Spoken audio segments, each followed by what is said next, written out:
ला श्री राधा जू के सावरिया, ब्रिज के नंद लाला श्री राधा जू के सावरिया।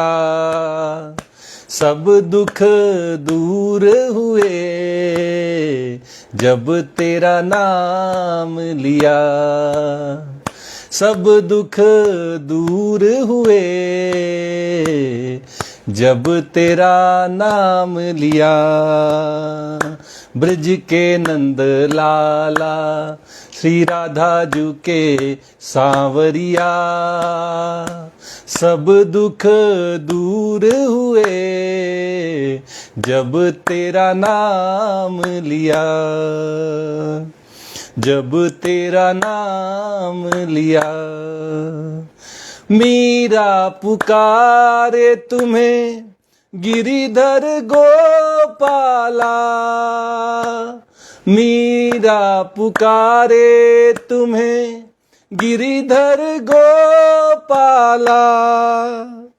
बन गया अमृतमय विष का भरा प्याला, बन गया अमृतमय विष का भरा प्याला, विष का भरा प्याला, विष का भरा प्याला।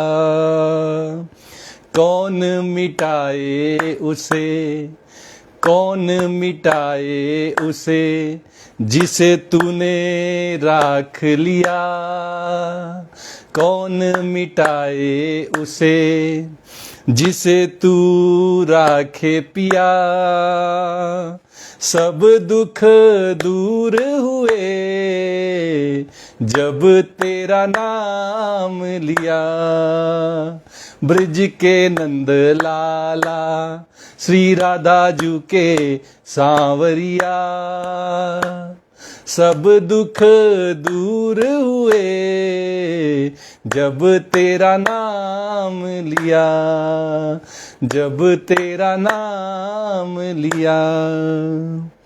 जब तेरे गोकुल में विपदा पड़ी भारी, जब तेरे गोकुल में विपदा आई भारी, एक इशारे पे सारी विपदा टारी, एक इशारे पे सारी विपदा टारी, सारी विपदा टारी, सारी विपदा टारी।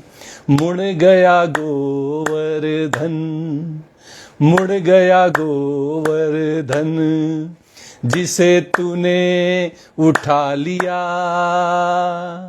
मुड़ गया गोवर्धन जिसे तूने उठा लिया। सब दुख दूर हुए जब तेरा नाम लिया, सब दुख दूर हुए जब तेरा नाम लिया। ब्रज के नंद लाला श्री राधा जू के सांवरिया, सब दुख दूर हुए जब तेरा नाम लिया, जब तेरा नाम लिया। नैनों में श्याम बसे मन में बनवारी, नैनों में श्याम बसे मन में बनवारी।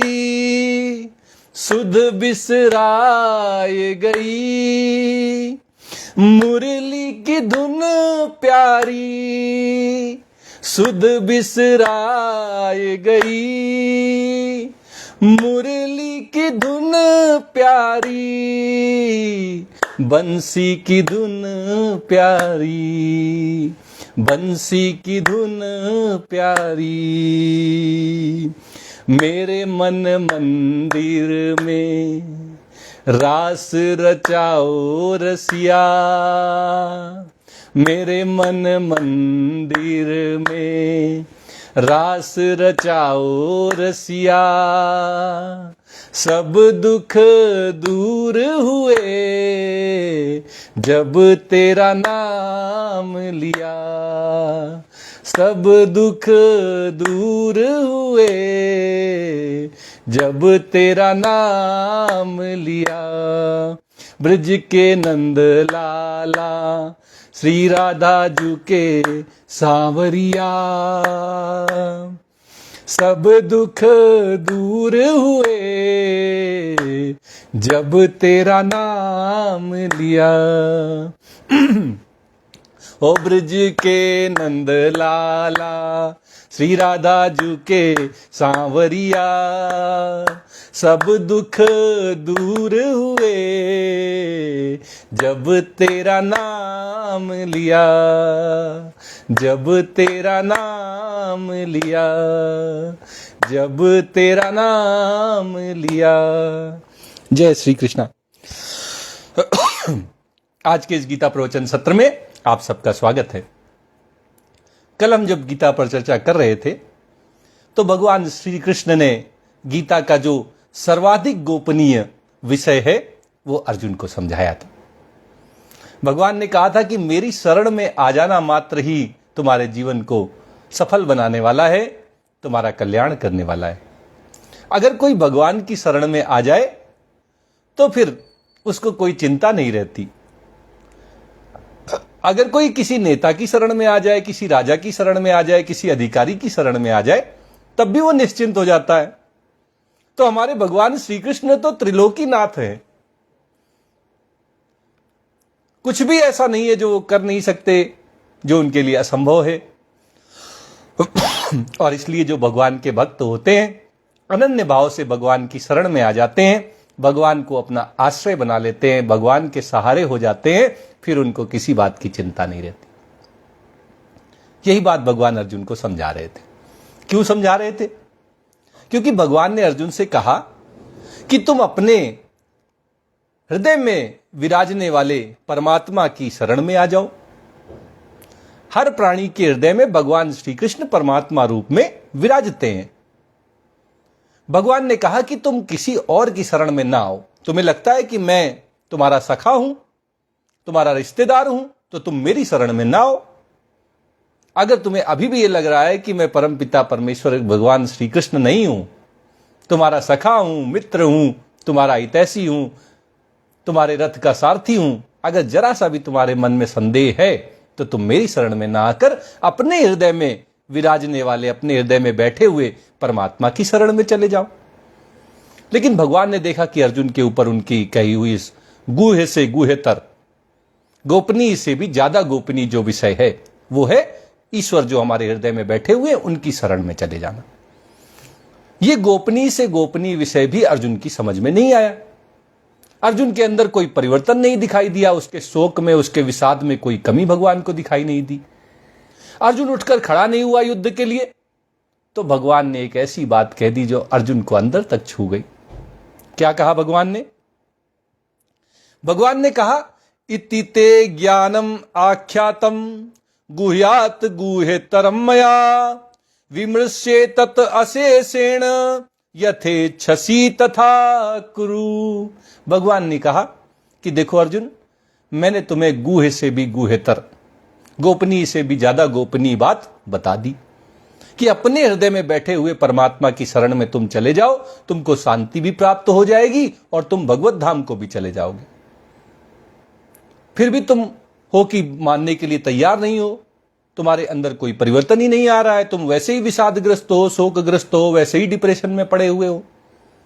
तो भैया बात यह है कि विमृश्ये तत् अशेषेण, मैंने जो तुम्हें समझाया है इस पे थोड़ा विचार करो।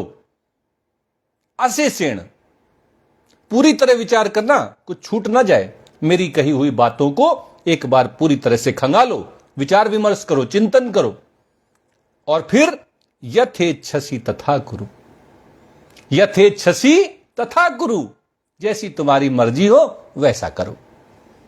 मेरे कहने का कोई असर तुम पे हो नहीं रहा है, अब तुम्हारी जैसी मर्जी हो, मेरी बातों को समझ लो, एक बार विचार कर लो, इन पर चिंतन कर लो, अगर ठीक लगे तो मानना और नहीं तो अपने हिसाब से तुम अब देख लो। अब जैसे अर्जुन की पैर के नीचे से जमीन खिसक गई। जिन भगवान के भरोसे होकर अर्जुन गीता सुन रहे थे, महाभारत के युद्ध में अभी भी डटे हुए थे, वही भगवान कह रहे कि जाओ तुम्हारी जो मर्जी है कर लो।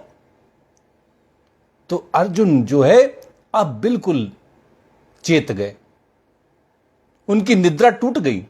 जो अज्ञान के अंधकार में वो गहरी नींद में सोए हुए थे वो जाग गए। और जब उनको जागा हुआ भगवान ने देखा तो भगवान तो सबके हितैषी हैं, अगर वो डांटते भी हैं तो उसके पीछे कुछ उनका राज होता है, हमारी समझ में आए ना आए। अगर वो विपरीत परिस्थितियां लाते हैं तो भी हमारा कुछ भलाई करते हैं, हमारे पापों को काट देते हैं, नष्ट कर देते हैं। उनकी माया हमें समझ में नहीं आती, लेकिन वो हमारे हित के लिए होती है, उनसे हमारा कल्याण ही होता है। जब देखा भगवान ने कि अर्जुन के अंदर कुछ चेतना का संचार हुआ है, अब लग रहा है कि ये ध्यानपूर्वक मेरी बात को सुनेगा, तो उसी क्षण का सदुपयोग करते हुए भगवान सबसे ज्यादा गोपनीय बात उसको बता देते हैं। भगवान कहते हैं, सर्वगूह्य तमं भूयः शृणु मे परमं वचः, इष्टोऽसि मे दृढ़मिति ततो वक्ष्यामि ते हितम।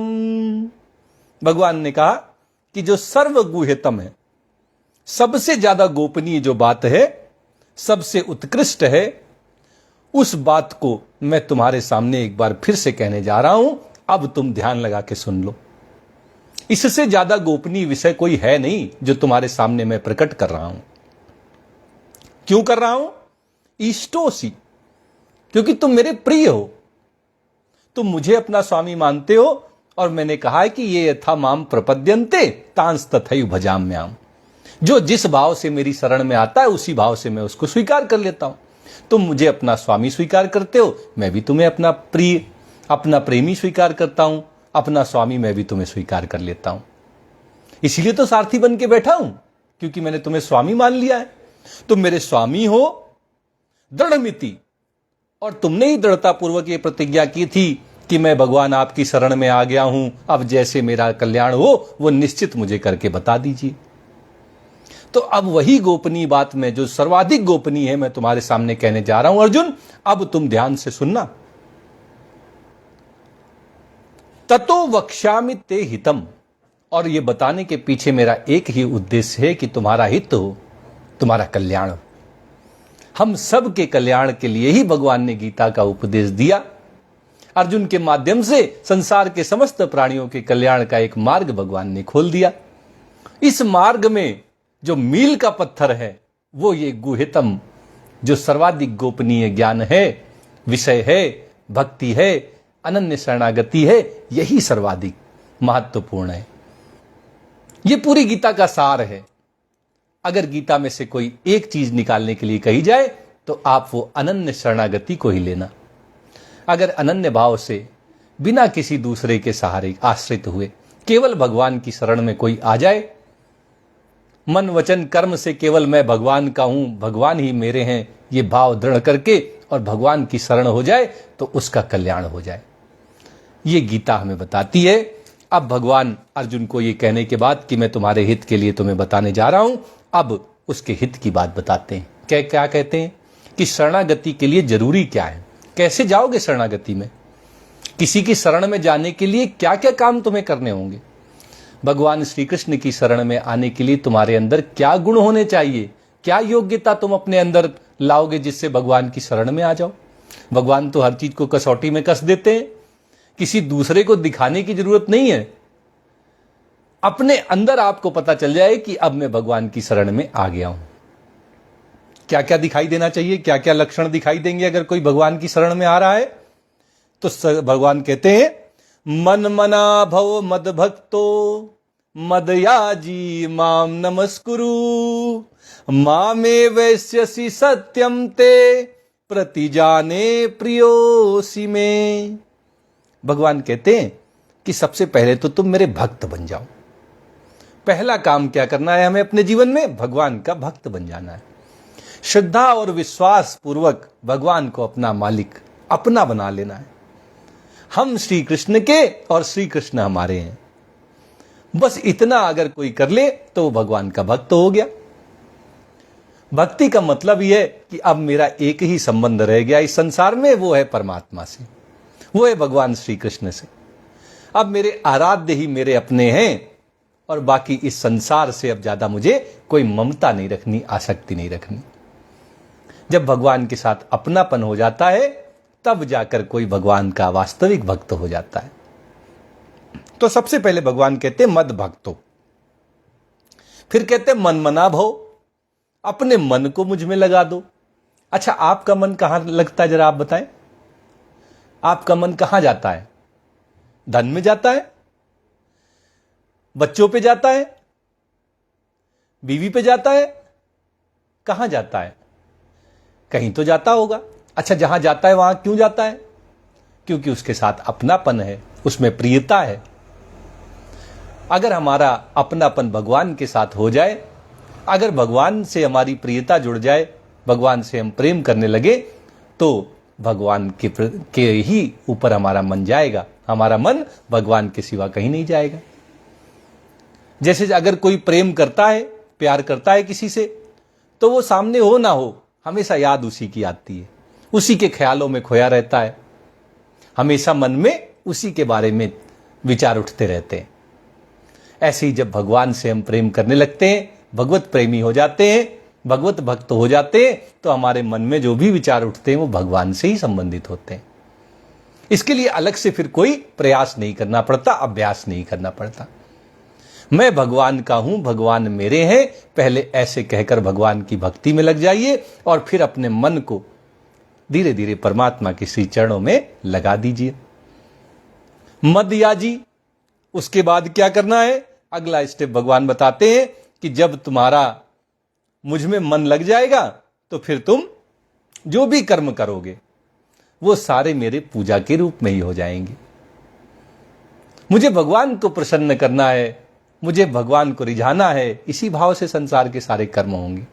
कर्तव्यों का पालन करते रहेंगे, लेकिन वो आप किसी के प्रति ममता के कारण नहीं, किसी से राग आसक्ति के कारण नहीं, बल्कि भगवान की प्रसन्नता के उद्देश्य से होने लगेगा। हमारे द्वारा होने वाली हर क्रिया भगवान के लिए होने लगेगी। ये सब भगवान का पूजन बन जाएगी, कर्म ही हमारी पूजा बन जाएंगी। माम नमस्कुरु, और भगवान कहते हैं मुझे साष्टांग प्रणाम करो, नमस्कार करो। भगवान मेरे हैं, मैं भगवान का हूं, मुझे भगवान की भक्ति करनी है, भगवान को प्रणाम करना है, भगवान को नमस्कार करना है।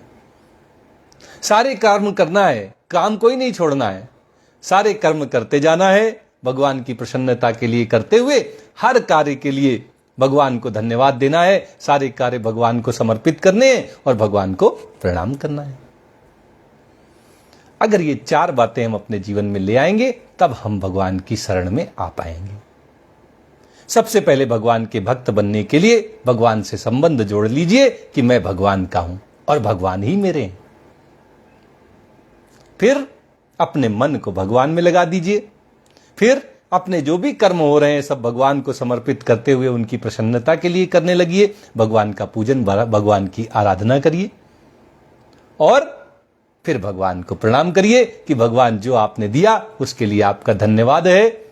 जो क्रिया मेरे द्वारा हो रही है ये भी आपकी प्रसन्नता के लिए हो रही है, आपको नमस्कार है, आपको प्रणाम है।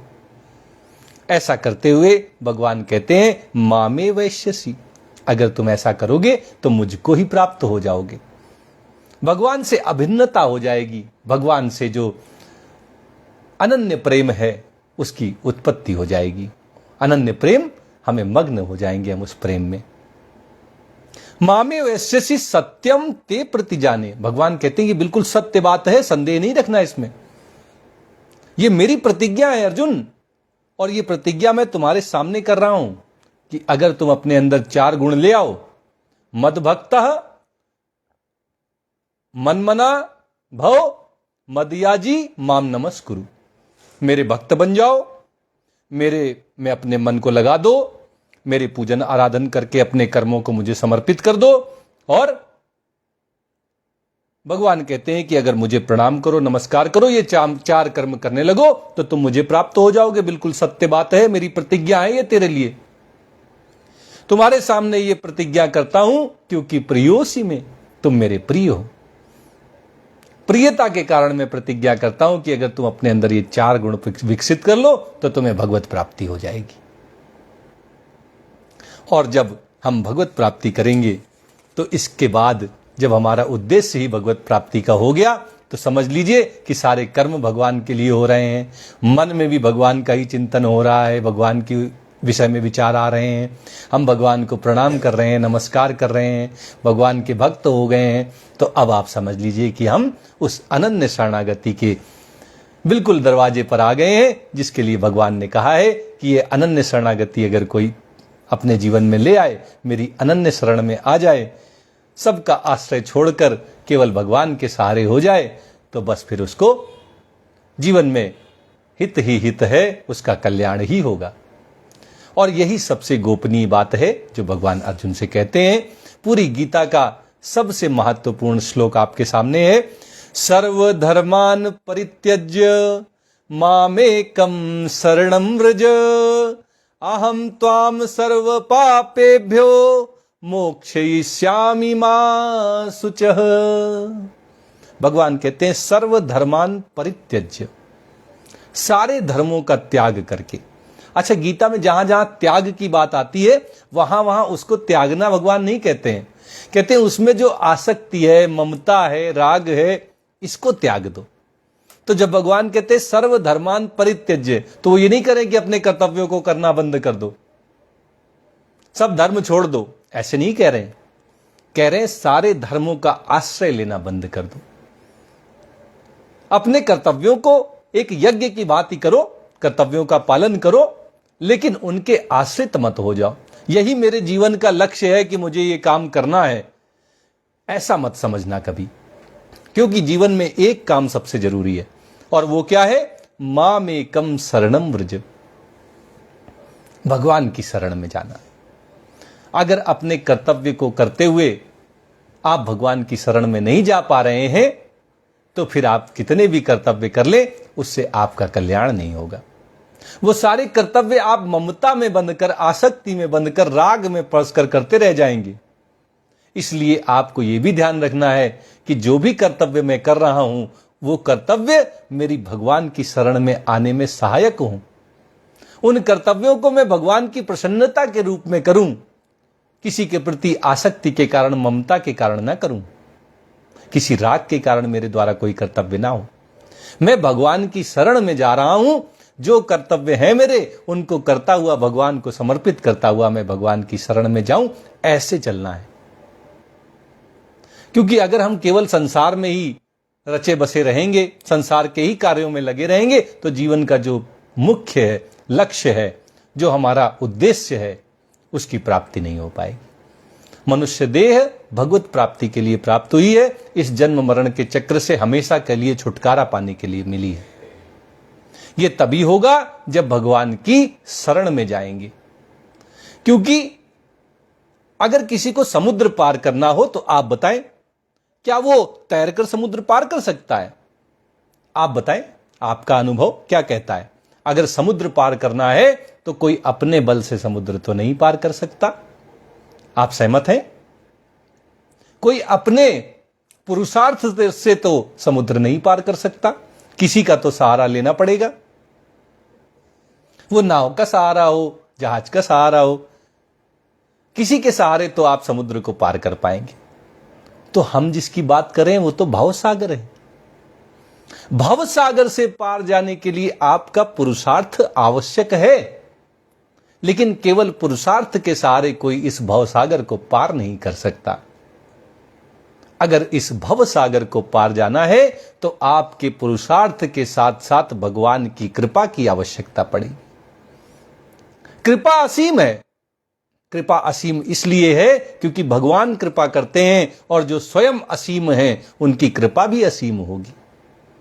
और हम सीमित हैं, हमारा जो पुरुषार्थ है वो भी सीमित है।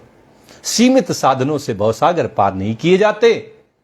इसलिए हमारा पुरुषार्थ सहयोगी बनेगा और भगवान की कृपा से ही हम भवसागर को पार कर पाएंगे।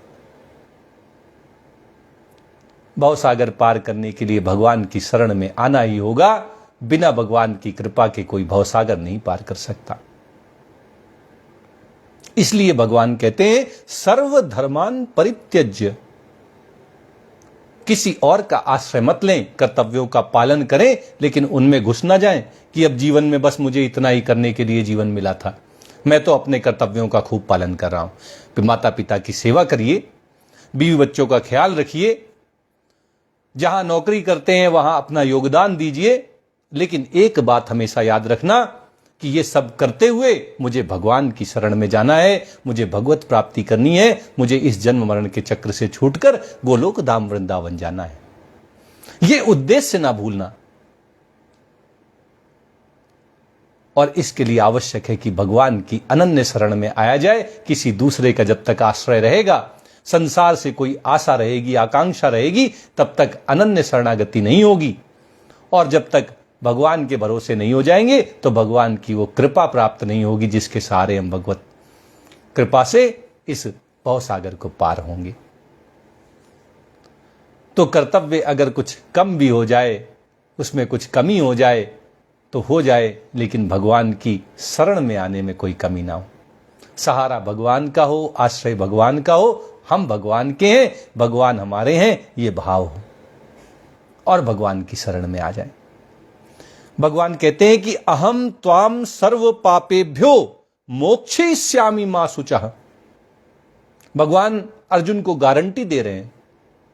आजकल गारंटी कोई नहीं देता है, भगवान गारंटी दे रहे हैं, अहम त्वाम सर्व पापेभ्यो मोक्षयिष्यामि, मैं तुम्हें सभी पापों से मुक्त कर दूंगा। अर्जुन भगवान से क्या कह रहे थे? कह रहे थे कि भगवान अगर हम इनको लोगों को मारेंगे, कौरवों का संहार करेंगे, तो इससे हमें पाप मिलेगा, इनकी वंश परंपरा टूट जाएगी, उसका हमें पाप लगेगा। वर्ण संकर उत्पन्न होंगे, स्त्रियां दूषित हो जाएंगी, इसका हमें पाप लगेगा। भगवान कह रहे मां शुचः, चिंता मत करो, मैं तुम्हें सब पापों से मुक्त कर दूंगा। एक बार मेरी शरण में तो आओ। जो भगवान की शरण में आ जाता है फिर उसको शोक नहीं करना है, चिंता नहीं करनी है। जब हम भगवान के हो गए तो फिर चिंता हमें किस लिए करनी?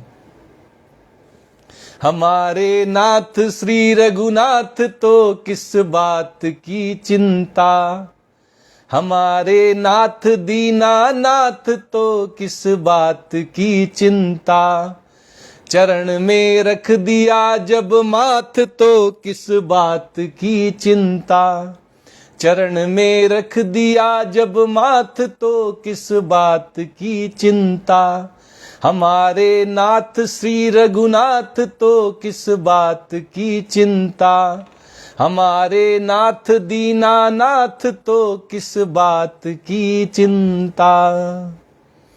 भगवान कह रहे चिंता नहीं करनी है, चिंता मुझे छोड़ दो, मेरे ऊपर छोड़ दो, मैं तुम्हारे सभी पापों को नष्ट कर दूंगा, तुम्हें कोई पाप नहीं लगेगा। वास्तव में भगवान अर्जुन के लिए बात कह रहे हैं कि तुम्हें पापों से मुक्त कर दूंगा, क्योंकि अर्जुन का उद्देश्य था, अर्जुन चाहता था कि मैं पाप का भागी ना बनूं, इसलिए भगवान कह रहे पापों से मुक्त कर दूंगा। हम सब के लिए भगवान कहते हैं कि तुम्हारी जो संसार में ये जो बंधन है, इन सबको मैं तोड़ दूंगा, तुम्हें इस जन्म मरण के चक्र से मैं मुक्त कर दूंगा, तुम्हें भगवत प्राप्ति करा दूंगा, तुम्हें गोलोक धाम वृंदावन लेके जाऊंगा। इसलिए तुम एक काम करो, कर्तव्यों का पालन करने में भले ही कोई कमी आ जाए, लेकिन मेरी शरण में जरूर रहना। भगवान की शरण में रहकर अपने कर्तव्यों का पालन करना, उनके प्रति कोई आसक्ति नहीं रखना, कोई ममता के कारण कर्तव्य नहीं निभाना, भगवान की प्रसन्नता के लिए कर्तव्यों का पालन करना और भगवान की शरण में हो जाना। मैं भगवान का हूं, भगवान मेरे हैं, ऐसे भाव से भगवान की शरण में आ जाना। और भगवान की शरण में आना तो चार बातें जरूर ध्यान देना कि पहला, भगवान में मन लगा रहे, भगवान की भक्ति होती रहे, भगवान का पूजन हो, कर्तव्यों का पालन हो, भगवान को उनको समर्पित करते हुए चले, और भगवान को प्रणाम करते हुए चले, भगवान को धन्यवाद देते चले, भगवान को नमस्कार करते हुए चले। ऐसे अनन्य शरणागति करने मात्र से जीव का कल्याण हो जाता है, उसको भगवत प्राप्ति हो जाती है।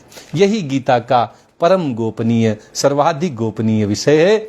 इसको हमें अपने जीवन में लागू करना चाहिए, भगवान की शरण हो जाना चाहिए, और किसी का सहारा नहीं और किसी का आश्रय नहीं, केवल और केवल भगवान का सहारा, केवल और केवल भगवान के ऊपर ही हम आश्रित रहने चाहिए। हमारे आश्रयदाता केवल और केवल भगवान ही हैं।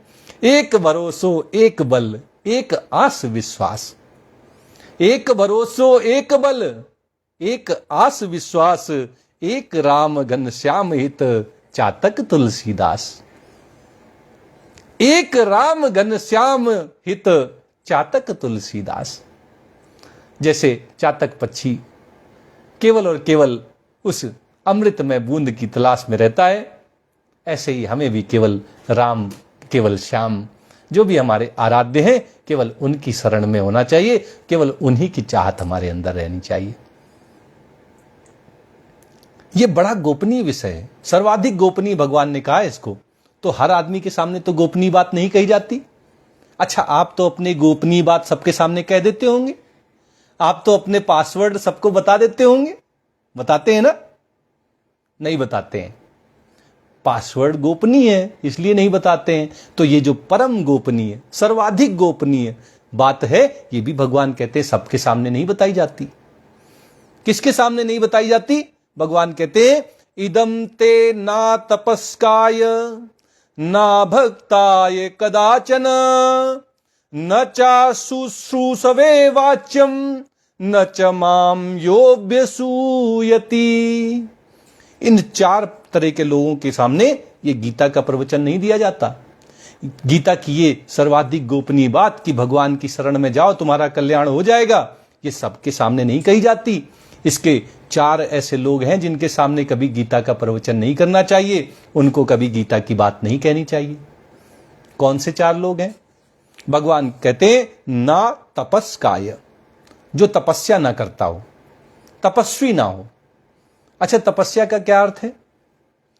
तप है कि हमारा कर्तव्य पालन जब हम करें, उस कर्तव्य पालन में कोई कष्ट आए, कोई दुख आए, तो उसको हम सहन करें, उससे घबराएं नहीं, चिल्लपो ना मचाएं, उसको हम सहन करें, इसका नाम तप है।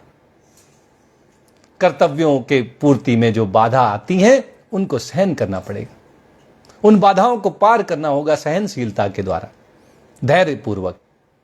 भगवान कहते हैं कि हम सबको कभी भी उन लोगों को गीता का प्रवचन नहीं करना चाहिए जो ये कष्ट उठाने के लिए तैयार नहीं है, केवल सुख और भोग के लिए इस जीवन को दुरुपयोग कर रहे हैं, भोगों को भोगने में, ऐश्वर्यों को भोगने में अपना जीवन लगा दिए हैं। उनके सामने नहीं करना है गीता का प्रवचन। ना भक्ताय, जो अभक्त हैं, भगवान की भक्ति नहीं करते, भगवान में श्रद्धा नहीं है, भगवान का विश्वास नहीं करते, भगवान के वचनों पे जिनकी रुचि नहीं है, पर जिसका विश्वास नहीं है, ऐसे अभक्त लोगों के सामने भी गीता नहीं कहनी चाहिए। और किसको नहीं सुनानी चाहिए गीता? भगवान कहते हैं न च अशुश्रूषवे, जो नहीं सुनना चाहते, उनको कोई बात आप बताते हैं? आप बताइए, अगर आपकी बात कोई सुनना ही नहीं चाहता तो उसको बात बताने का क्या फायदा? उसकी रुचि नहीं है, सुनने में उसका कोई ध्यान नहीं है, कोई उसका सुनने का मन नहीं है, तो जबरदस्ती किसी को गीता नहीं सुनाई जाती। न च माम योऽभ्यसूयति, और भगवान कहते हैं जो भगवान में दोष दृष्टि रखता है कि अरे वो तो यादवों के कुल में पैदा हुए थे, अरे सामान्य मनुष्य ही तो थे, रणछोड़ दास नाम है उनका, रण छोड़ के भाग गए थे, ऐसे दोष दृष्टि रखता है, उसके सामने भी भगवान की जो ईर्ष्या रखता है, भगवान को दोष की दृष्टि से देखता है, भगवान में जिसे दोष दिखाई देते हैं, उसके सामने भी गीता का प्रवचन नहीं करना चाहिए। क्योंकि जो आप में दोष देखता है, भगवान में दोष देखता है, वो भगवान की कही हुई बातों को कहां मानेगा? जब तक श्रद्धा विश्वास नहीं है, हम उस पे भरोसा नहीं करते हैं, तब तक तो हम उसकी बात कही हुई नहीं मानते हैं। ऐसे ही अगर हमको किसी में दोष दिखाई देते हैं तो उसकी कही हुई बात भी हम नहीं मानते। भगवान कहते हैं जो भगवान में ही दोष देखते हो उनको भी गीता नहीं सुनानी चाहिए, उनके सामने प्रवचन नहीं करना चाहिए। तो ये 4 अपात्र भगवान ने बता दिए। अगर आपको लगे कि इनमें से कोई आपके सामने है तो वहां पे आप गीता पर चर्चा नहीं करें। अच्छा, अब गीता का प्रवचन चल रहा है, बहुत सारे लोग भक्त लोग सुन रहे हैं, 2-4 अभक्त भी आ गए, तो ऐसा थोड़ी गीता का प्रवचन बंद हो जाएगा। गीता उनके लिए सुनानी है जो सुनना चाहते हैं, जो भगवान में श्रद्धा विश्वास रखते हैं, जो भगवान की कही हुई बात को अपने जीवन में उतारना चाहते हैं, उनके लिए गीता का प्रवचन करिए। पहली बात है कि जिनकी भगवान में रुचि नहीं है वो गीता नहीं सुनेंगे। रखी तो गीता सबके घर में मिल जाएगी, लेकिन कोई विरला होगा जो गीता को उठाता होगा, उसको पढ़ता होगा। एक बात मेरी ध्यान रखिएगा कि हो सकता है कि जीवन में ऐसा सौभाग्य ही ना आए कि हमें गीता पे हाथ रख के कसम खानी पड़े, क्योंकि हमारे देश का कानून है, अगर आप हिंदू हैं तो आपको अगर कभी जाके कटघरे में खड़ा होना पड़ा, गवाह बनना पड़ा, दोषी आप बन गए या आपने किसी के ऊपर दोष लगाया, तो आपको गीता की कसम खानी पड़ेगी। लेकिन भगवान न करे किसी के जीवन में ऐसे दिन आए, और आए ना आए किसका भरोसा, गीता के ऊपर हमें कसम खानी पड़े या ऐसा सौभाग्य दुर्भाग्य हमें मिले ना मिले। लेकिन एक काम तो हम कर ही सकते हैं कि वो गीता में हम कसम खाएं उसकी या ना खाएं, उस गीता को एक बार पढ़ के अपने जीवन को धन्य तो हम बना ही सकते हैं। हर आदमी जीवन में ये सुख नहीं भोगेगा कि वो गीता पर हाथ रख के कसम खाए, लेकिन हर आदमी अपने जीवन में ये सुख स्वयं प्राप्त कर सकता है कि वो गीता को खोले और पढ़े कि भगवान ने ऐसी क्या बात बताई जो 5000 वर्षों के बाद भी उतनी ही सटीक है, आज भी वो सब पर लागू होती है जो उस समय अर्जुन के लिए कही गई थी।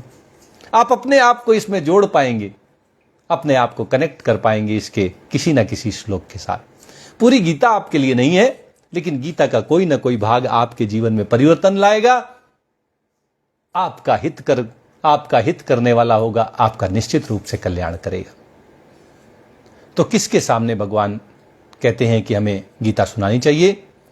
भगवान कहते हैं या इदम परमम गुह्यम मदभक्ते स्वविदास्यसि, या इदम परमम गुह्यम मदभक्ते स्वविदास्यति, भक्तिम मयि पराम कृत्वा मामे वैश्यत्य संशयः। भगवान कहते हैं या इदम परमम गुह्यम मदभक्तेषु अभिधास्यति। ये जो परम गुह्य, परम गोपनीय जो बात भगवान ने बताई है, ये जो गीता का प्रवचन अर्जुन को शोक से, विषाद से, डिप्रेशन से निकालने के लिए भगवान ने दिया है, अगर मद भक्तेषु अभिधास्यति, अगर कोई भगवत भक्तों को ये सुनाता है, गीता का प्रवचन भक्तों के सामने करता है, भक्तिम मयि पराम कृत्वा, लेकिन पहले अपने जीवन में भक्ति का उदय हो, फिर हम सबको गीता का प्रवचन करें। अगर हमें ही भक्ति नहीं आई और हम गीता कह रहे हैं तो कोई फायदा नहीं। अगर हम पहले भगवान के भक्त बन जाएं, भगवान पर श्रद्धा रखें, विश्वास रखें, भगवान की कही हुई गीता में बातों को अपने जीवन में अगर हम लागू कर लें, तब भगवान कहते हैं कि ऐसा मेरा भक्त जो मेरे भक्तों को गीता सुनाता है, गीता का प्रवचन मेरे भक्तों के सामने करता है, इस गोपनीय विषय को सबके सामने कहता है, मामे वैश्यति असंशयः। भगवान कह रहे उसको भगवान की भगवत प्राप्ति हो जाती है, भगवान को प्राप्त कर लेता है, वो गोलोक धाम वृंदावन को जाता है, इसमें कोई संशय नहीं है। जो गीता का प्रवचन कर रहे हैं, गीता सुना रहे हैं भक्तों के सामने, भगवत भाव से, भगवत भक्ति से, भगवत प्रेम से मग्न होकर गीता कह रहे हैं, निश्चित रूप से उनको भगवत प्राप्ति होगी। ये भगवान हमें आश्वासन देते हैं, कहते हैं इसमें कोई संशय नहीं है, कोई संदेह नहीं है, कोई शंका नहीं।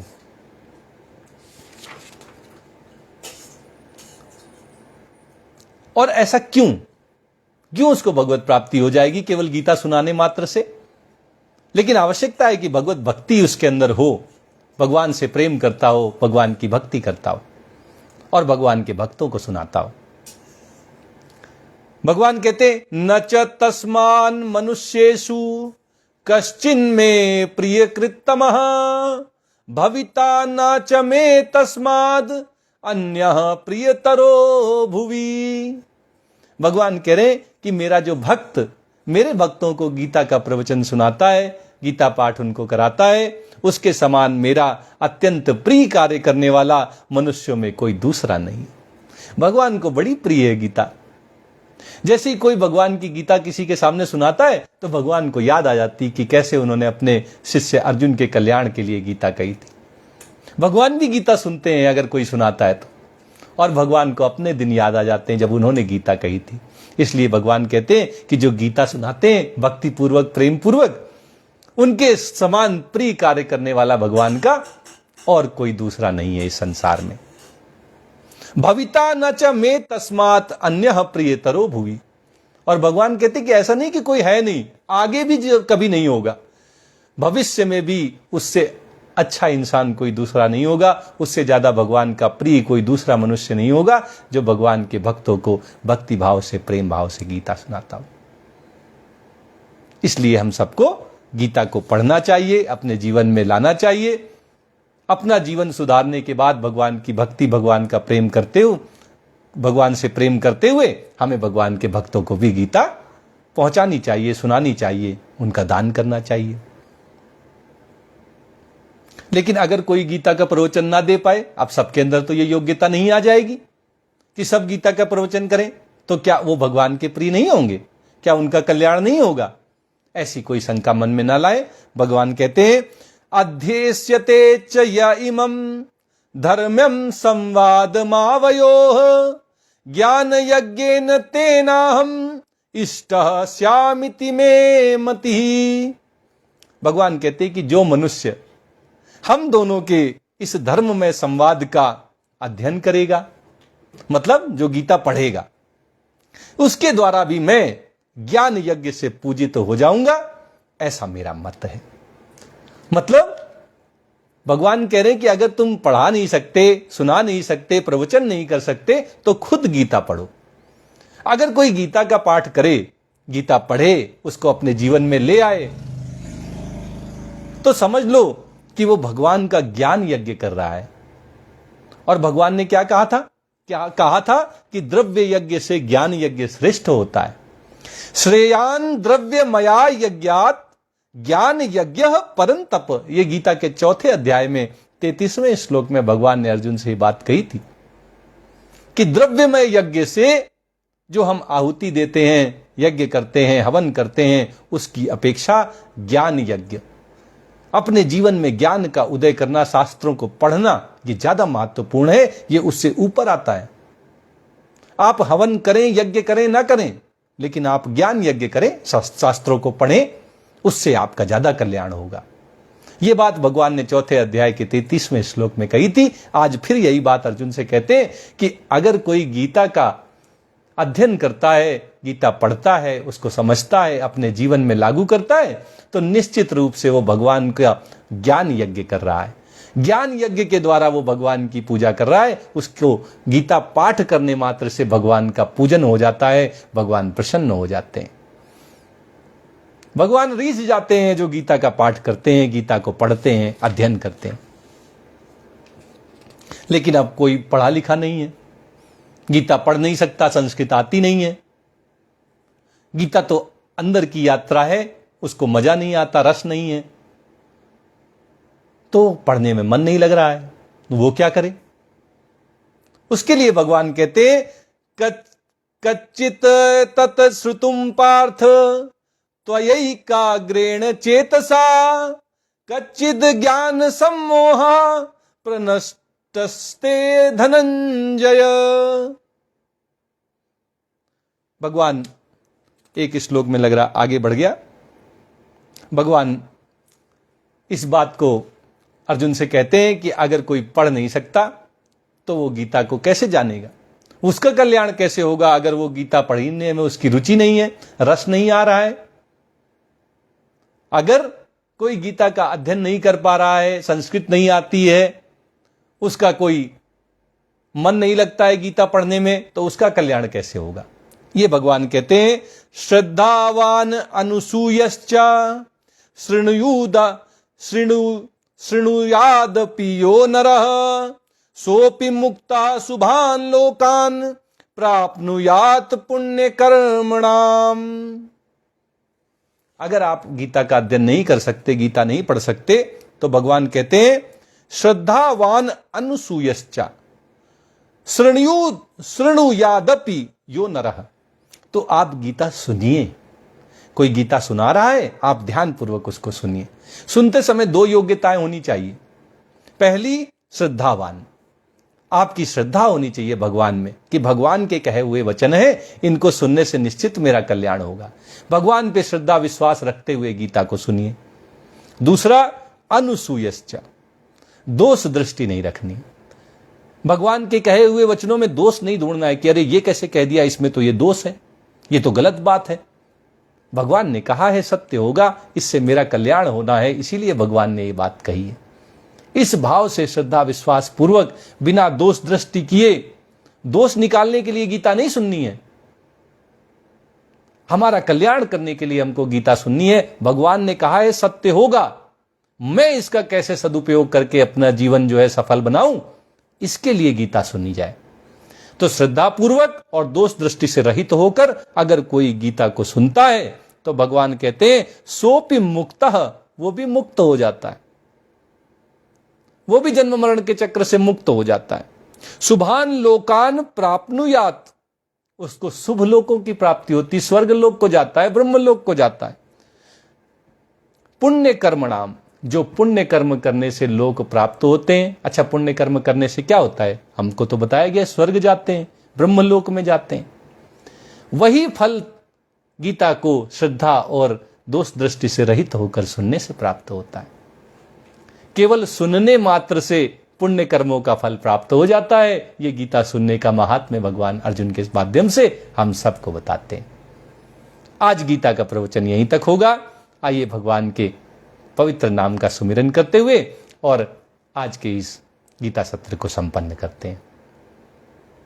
भज मन राधे गोविंदा, भज मन राधे गोविंदा, भज मन राधे गोविंदा, भज मन राधे गोविंदा, भज मन राधे राधे राधे राधे राधे गोविंदा, भज मन राधे राधे राधे राधे राधे गोविंदा, भज मन राधे गोविंदा, भज मन राधे गोविंदा, भज मन राधे गोविंदा, भज मन राधे गोविंदा, भज मन राधे राधे राधे राधे राधे गोविंदा, भज मन राधे राधे राधे राधे राधे गोविंदा,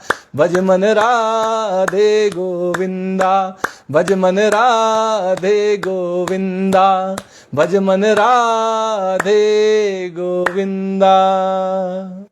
जय श्री कृष्णा, जय श्री कृष्णा, जय जय श्री।